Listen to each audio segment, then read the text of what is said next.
નમસ્કાર દર્શક મિત્રો, મિસ્ટર ગુજરાત ન્યૂઝમાં આપનું સ્વાગત છે।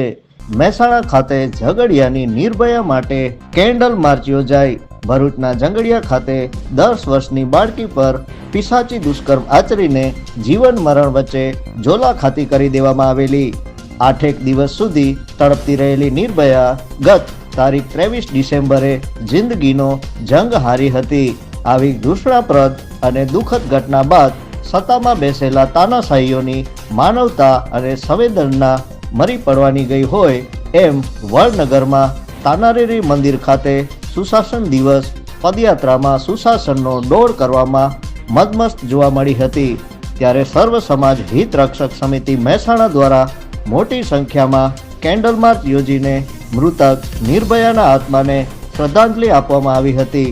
શ્રદ્ધાંજલિ કાર્યક્રમમાં આમ આદમી પાર્ટી કોંગ્રેસ પાસ સમિતિના હોદ્દેદારો સાથે સહિત સમાજના અગ્રણીઓ હાજર રહ્યા હતા। શ્રદ્ધાંજલિ સ્થળે હાજર રહીને લોકોમાં બળાત્કારીઓને ઝડપી સજા રૂપે ફાંસી અથવા તો જાહેરમાં ફાંસી આપવામાં આવે તેવી માંગ સાથે આક્રોશ જોવા મળ્યો હતો। Report by Mahendrasinh Solanki. જોતા રહો મિસ્ટર ગુજરાત ન્યૂઝ, સત્યતાની સાથે સ્પષ્ટ વાત। ધન્યવાદ। બની રહી છે અને વારંવાર આ ઘટના બનવાનું કારણ એ આ લોકોની જે અર્થતંત્ર છે એ નિષ્ક્રિય છે। એમાં કોઈ જાતનું જે એમને લેવી જોઈએ સત્તા એવી કોઈ જાતની એમને કાર્ય કર્યું નથી। આજે વારંવાર ઘટના બને છે અને આ વારંવાર ઘટના બને અને કેન્ડલ માર્ચ શું કરવા આપણે પકડવી પડે છે। આજે કેન્ડલ માર્ચ પકડવી પડે છે શું કરવા કે જો આજે તમે એક દીકરીનું રક્ષણ ના કરી શકતા હોય તો તમને જે ખુરશી ઉપર જે જનતાએ બેસાડે છે એ જનતા એ ખુરશી ઉપર બેસવાનો તમને આજે કલંકિત છે। એટલે મહેરબાની કરી અને હવે પછી કોઈ દીકરી સાથે આવું કૃત્ય ના થાય એ માટે અમે તમને વિનંતી કરીએ છીએ। આ તો અત્યારે વિનંતી છે અને હવે પછી જો આ ઘટના બનશે તો હવે અમે ખુદ ગુજરાતની જનતા, ભારતની જનતા, ભારતની સ્ત્રીઓ, ગુજરાતની સ્ત્રીઓ હવે અસ્ત્ર સાથે નીકળશું અને જ્યાં પણ આ દુર્ઘટના થશે ત્યાં આવા અમે કાયદો અમારા હાથમાં ના લેવો પડે એ માટે તમે જો અત્યારથી ચેતી જશો તો સારી બાબત છે, નહીતર પછી અમારા સ્વરક્ષણ માટે અમે ખુદ હથિયાર ધારણ કરી।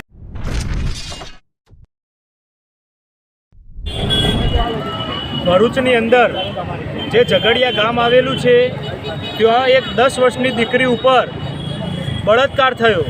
બળાત્કાર પછી 2 દિવસ અગાઉ એ દીકરીનું અવસાન થયું છે।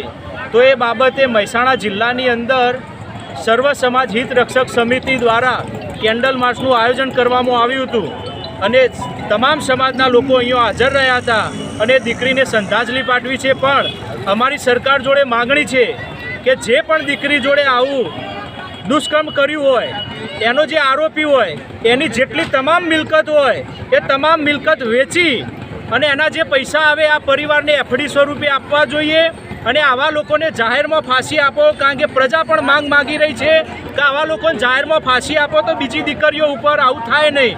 તમે એક બાજુ એવું કહો છો કે બેટી બચાવો બેટી ભણાવો, પણ આજે જેના ઘેર દીકરી છે દીકરી સુરક્ષિત નથી।